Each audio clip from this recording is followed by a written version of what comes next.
All right, take a look at this picture. What comes to mind when you see this? It looks like it might be a small palace somewhere in Versailles, though the architecture looks a bit too new to be in Europe, so maybe it's a McMansion somewhere here in the U.S.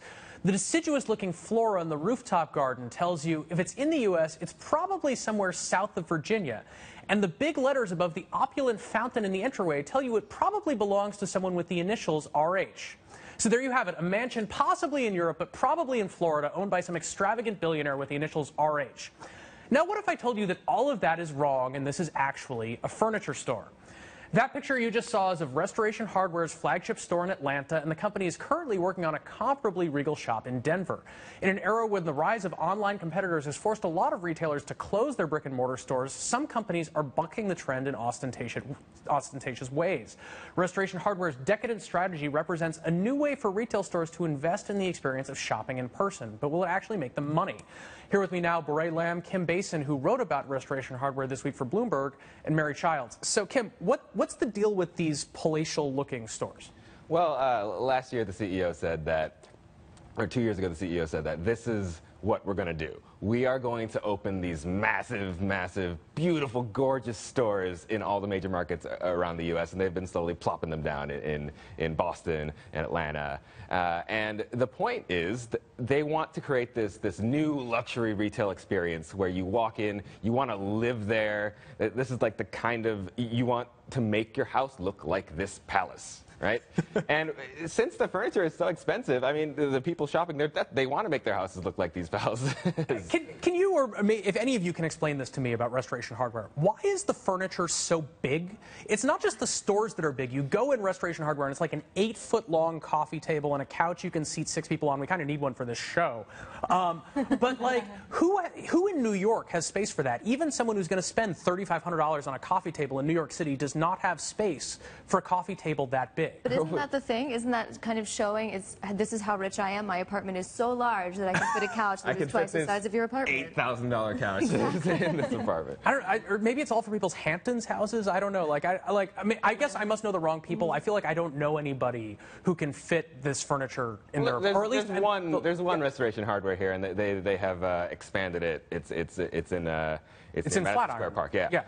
And they've expanded that, and there's big furniture in there. So apparently those people are rich enough to have that kind of apartment that can fit it. Yeah.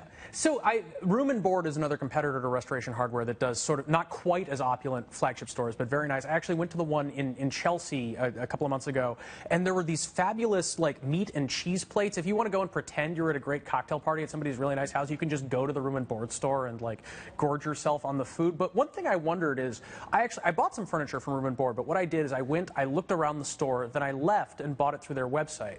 So how do they know when they invest all this money in building one of these giant flagship stores? Presumably a lot of people prefer to actually do the transaction for something that's going to be delivered online. How do they know what sales are being developed out of what's showroom?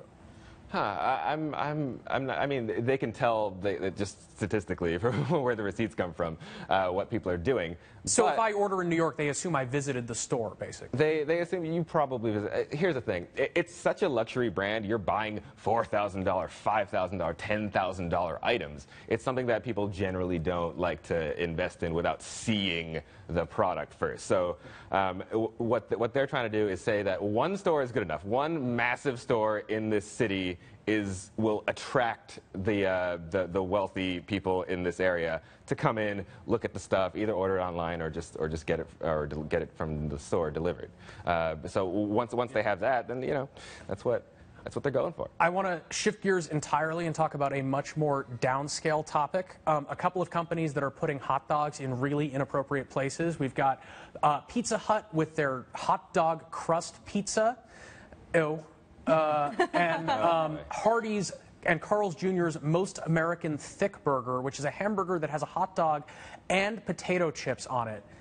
Does anyone actually want to eat these things? Someone on Twitter was saying that the Hardee's American Thick Burger is a coastal elitist idea of what crap someone in middle America might eat. Like, what's with these products? I think the novelty factor does serve them well. I think, what was it, the Doritos Taco Bell offering was the best-selling product in their history, and it actually boosted revenues for like 2 years. And that, I mean, that's gross, right? I don't know if anyone actually ate that. It's fantastic. Oh, okay.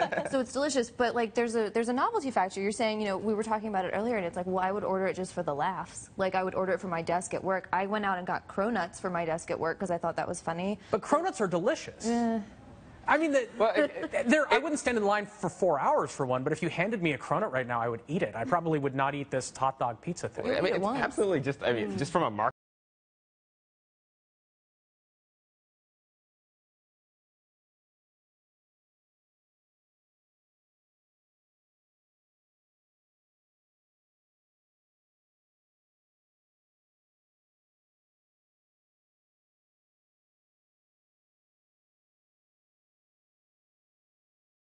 to actually eat it, you might be paying just to entertain your guests. But is that a sustainable business model? I mean, food you're going to laugh at. Like maybe like people get, you know, they get stoned one night and they're like, oh, ha, ha, let's get the Pizza Hut hot dog pizza. But like presumably to build a business, you have to sell it to people over and over and over again because they actually think it tastes good. Well, like fast food limited time offerings have always been a way to get people in to fast food restaurants in order for them to buy just that and other things, all the regular items that you would normally buy. So like when McDonald's comes out with some kind of new burger, it's there for a couple weeks or a month or something, and they're trying to promote the Big Mac and everything else too. I don't know. We were talking in the break. I don't think any of us have actually eaten these things, right? No, I have not eaten these. Well, that's what I think is so interesting about this. They seem to be, at least at Pizza Hut, doing kind of a throw it at the wall and see if it sticks strategy, where they just tried to kind of go a little bit upscale and offer kale and healthy solutions and attract millennials as, you know, just the vast demographic. We're calling them that snake people now. Right, the snake people. Okay. And that totally failed because that's not who's buying. That's not their demographic. And so this is maybe them being like, all right, that wasn't it.